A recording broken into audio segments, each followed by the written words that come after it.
ചേർത്തല പടിഞ്ഞാറെ കൊട്ടാരം ശ്രീ ധർമ്മശാസ്ത്ര ക്ഷേത്രത്തിലെ ശ്രീമന്നാരായണീയ മഹാസംഗമത്തിന് തിരിതെളിഞ്ഞു.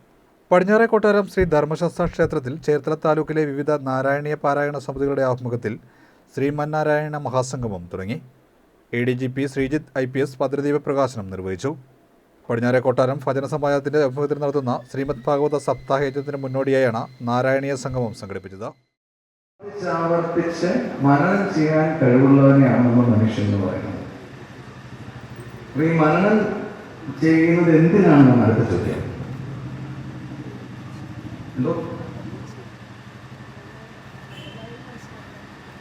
നല്ലതായി മനസ്സിലാക്കാൻ, ഈ മനസ്സിൽ ആക്കുക എന്നാണ് വീണ്ടും നമ്മൾ പറഞ്ഞത്. മനസ്സിലാക്കുക, അപ്പൊ മനസ്സിനകത്തോട്ട് കയറ്റുക എന്നുള്ളതാണ് ഉദ്ദേശം. എന്നാൽ ഈ മനനം കൊണ്ട് രക്ഷപ്പെടാനുള്ള ഒരു ഉപാധി നമ്മുടെ ശാസ്ത്രത്തിൽ പറയുന്നു. മനനാത്രായതേ ഇത് മന്ത്രം. മന്ത്രം എന്ന് പറഞ്ഞാൽ മനനം കൊണ്ട് നമ്മളെ മോചിപ്പിക്കുന്നത് എന്തോ അതിനെ നമ്മൾ മന്ത്രം. മന്നു ഈ മന്ത്രം. മന്വന്തരങ്ങളിൽ നിന്ന് മോചിപ്പിക്കുന്നതിന് മന്ത്രം എന്ന് പറയും. മനസ്സിൽ നിന്ന് മോചിപ്പിക്കുന്നതിന് മന്ത്രം എന്ന് പറയും. മനസ്സിൽ ആക്കുക എന്നാണ് അമ്മ പറഞ്ഞത്. മനസ്സിൽ ആക്കുക. ഈ മനസ്സ് ആരുടെയാണ്? നമ്മുടെ എൻ്റെ മനസ്സ്. ഇത് എൻ്റെ ഷർട്ടാണ്. ഇപ്പം നേരത്തെ എനിക്ക് തന്നത് എൻ്റെ ഷോളാണ്. ഈ ഇരിക്കുന്നത് എൻ്റെ മൊബൈലാണ്.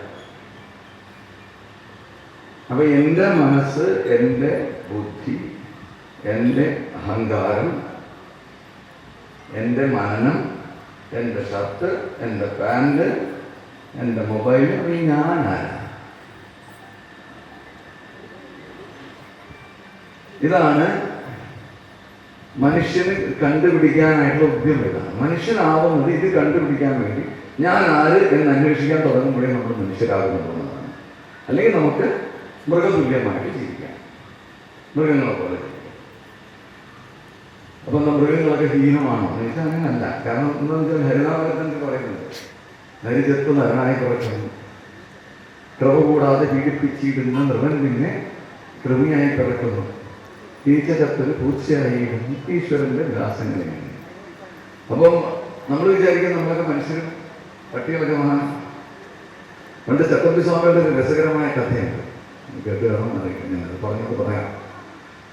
ചട്ടമ്പി സ്വാമികളെ അവിടെ ഒരു തിരുവനന്തപുരത്ത് ഒരു പ്രസിദ്ധനായ മജിസ്ട്രേറ്റ്. അന്ന് ഈ സ്വാതന്ത്ര്യത്തിന് മുമ്പുള്ള മജിസ്ട്രേറ്റ് എന്നൊക്കെ പറഞ്ഞു കഴിഞ്ഞാൽ വലിയ പദവിയാണ്. മനസ്സിലായി. ഇപ്പം നമ്മുടെ DGP എന്നൊക്കെ പറയുന്ന പോലെ വലിയ പദവിയാണ്.